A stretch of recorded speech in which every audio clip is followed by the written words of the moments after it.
भंडारा जिल्ह्यातील साकोली तालुक्यात वाघाचा धुमाकूळ सुरू असून गेल्या 15 दिवसात 3 जणांवर हल्ला केला असून यात दोघांचा मृत्यू झाला आहे। या घटनांमुळे परिसरातील गावकऱ्यांमध्ये भीतीचं वातावरण निर्माण झालं असून वन विभागाने तातडीने उपाययोजना करण्याची मागणी होत आहे। भंडारा जिल्ह्यातील साकोली तालुक्यात नवेगाव नागझिरा व्याघ्र प्रकल्प आहे आणि या अभयारण्याला लागून असलेल्या गावामध्ये नेहमीच जंगली प्राण्यांचा वावर असतो। 19 मार्च रोजी बांपेवाडा येथील वसंत मेश्राम हे मोहफूल संकलन करण्यासाठी शेतशिवारात गेले होते आणि याला वाघाने ठार केलं। त्यामुळे नागरिकांमध्ये भीतीचं वातावरण निर्माण झालं। गावकऱ्यांची भीती संपत नाही तर लगेच 27 मार्चला जवळच असलेल्या उमरझरी येथील माया सोनवणे या महिलेवर वाघाने हल्ला चढवला।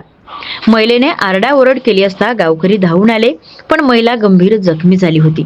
तर तिसरी घटना आमगाव येथे घडली। छाया मुंगमुडे या महिलेवर देखील वाघाने हल्ला केला।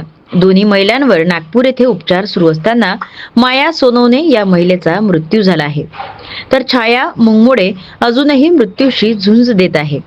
परिसरातील 5 किलोमीटर अंतरावर असलेल्या बांपेवाडा, उमरझरी, आमगाव या तीनही गावात तिघांवर हल्ला चढवला आणि यात दोघांचा मृत्यू झाल्याने नागरिक भीतीच्या वातावरणामध्ये वावरत आहेत। इतकंच नाही तर मागील 15 दिवसापासून शेतकरी शेतीवर देखील फिरकले नाही। ग्रामीण भाग असल्याने उमरझरी येथील मुले 2 किलोमीटर अंतरावर असलेल्या बांपेवाडा या गावात सायकलने शिक्षणासाठी जात होते, मात्र भीतीपोटी आई वडिलांनी आपल्या मुलांना शाळेत पाठवायला मनाई केली आहे।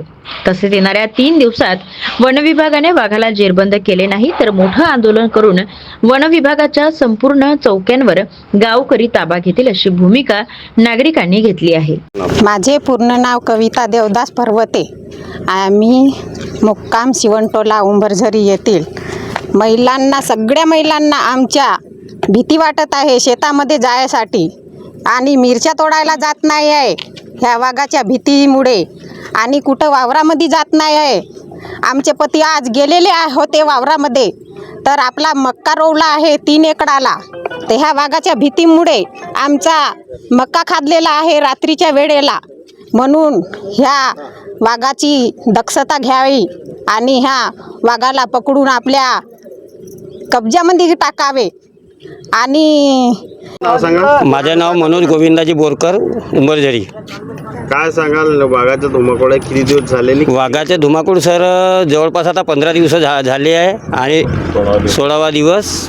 आणि इकडे आमच्या शेतामध्ये जे महिला मिरची तोडत होती त्या 28 तारखेची घटना आहे। तिला स्वतः 1 किलोमीटर स्वतः खांद्यावर घेऊन त्या बाईला घेऊन आलेला आहोत इथं, आणि इथूनच आरोग्य केंद्र साकोलीला घेऊन गेला सर आम्ही 28 तारखेला। काय दहशत आहे आता तुम्ही? दहशत एवढी आहे सर की वावरामध्ये जसं आता आमची मक्याची शेती आहे, धानाची शेती आहे, दिवसासुद्धा सर आम्ही म्हणजे शेतावर आपलं पाणी वगैरे लावण्यासाठी जाऊ नाही शकत, एवढी दहशत आहे। कारण ते कोणत्या मार्गानं हल्ला करेल याचं काही सांगता येत नाही सर, एवढं वातावरण असं दहशतीमध्ये आहे। मग शेतीवर आता पाणी वगैरे देणार? पाणी सर रवरान पाणी आहे, कुठं जाते का जाते आणि केव्हा पीक घराला येईल वरून कसं सर। आता तिथं जाळीचा नाही, कंपाऊंड आहे किंवा हे नाही आहे, कोणते पण जण नुसतं वाघच नाही सर की डुक्कर आहेत, रानमशी वगैरे आहेत, त्यासुद्धा वावरात त्यांचं वास्तव आहे सर। 15 दिवस झाले वाघाचा धुमाकूळ सुरू आहे। एकोडी, बांपेवाडा, उमरझरी, आमगाव ह्या परिसरात सर्व वाघाचा धुमाकूळ सुरू आहे। आणि वाघाचा धुमाकूळ सुरू असताना आधी एका व्यक्तीला खाल्ला बांपेवाडा येथील वसंत मेश्रामला, त्याच्यानंतर मायाताई सोनवाने उमरझरी येथील, तर तिलासुद्धा वाघाने पकडले। वाघाने पकडल्यानंतर तिचासुद्धा काल म्हणजे मृत्यू झाला। आणि तिसरी जी एक बाई आहे ती मंगुलमारे म्हणून बाई आहे, मुंगमुडे बाई, तर ती नागपूरला दवाखान्यात आहे आणि ते मरणाशी झुंज देत आहे। आम्ही त्या फॉरेस्टवाल्यांना अनेकदा सांगितलं आहे की एक वाघीण सर्व एवढा फॉरेस्ट डिपार्टमेंट आहे आणि एवढा फॉरेस्ट डिपार्टमेंटला चकमा देत आहे, आणि तुम्ही त्या पद्धतीनं शोध मोहीम लावा आणि लवकरात लवकर तिकडं तिला पकडा। याचं कारण असं आहे, हे जे गाव आहे ते जंगलालगत आहेत आणि शेतकऱ्यांचा मका आहे, शेतकऱ्यांचा धान आहे। आज त्यांची उपजीविका ह्या सर्व शेतीवर अवलंबून आहे। आज मोहफूल वेचायला जात पाठवत नाही आणि सर्व पोरांना शाळेतसुद्धा पाठवत नाही अशी परिस्थिती निर्माण झालेली आहे.